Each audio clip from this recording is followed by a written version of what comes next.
Hello বন্ধুরা, এই মেঘলা ওয়েদারে ছাদ বাগানের সৌন্দর্য কিন্তু আরও বেশি বৃদ্ধি পায়। তো আজ আমি চলে এলাম ছাদ বাগানে। তবে এই পড়ন্ত বিকেলের আবহাওয়াটাও খুব সুন্দর।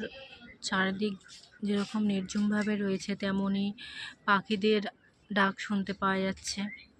তো আমি বেসিক্যালি এসেছিলাম প্রথম আমাদের যে বেরি গাছটা রয়েছে, আজকে যেহেতু আমি ইফতার করবো, রোজা রেখেছিলাম, তো ভেবেছিলাম যে যদি পেকে থাকে কয়েকটা বেরি তাহলে আমি সেটা ইফতারে খাবো।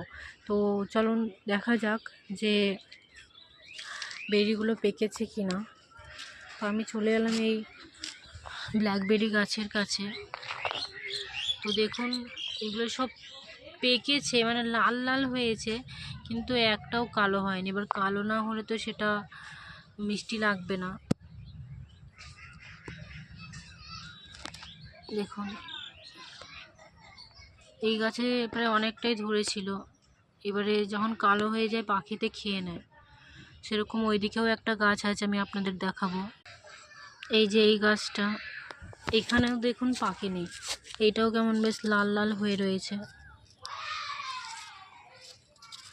এটা পেকেছিল, এটা কোনোভাবে নষ্ট হয়ে গেছে বা ছিঁড়ে গেছিলো, সেই কারণে হয়তো এটা আর কালো হতে পারেনি।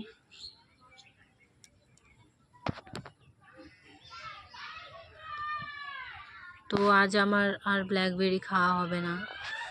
চলুন আমি লঙ্কা গাছগুলো দেখাই, যেগুলো চারা থেকে তৈরি করা হয়েছিল।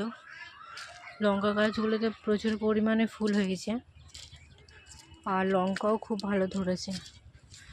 এই যে দেখুন, ফুলগুলো যেমনভাবে হয়ে রয়েছে, গাছগুলোর গ্রোথ একবার দেখুন।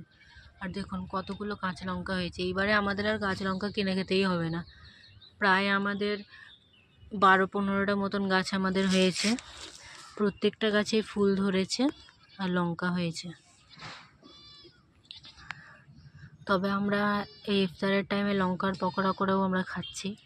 দেখুন প্রত্যেকটা গাছে কত সুন্দর লঙ্কা হয়েছে।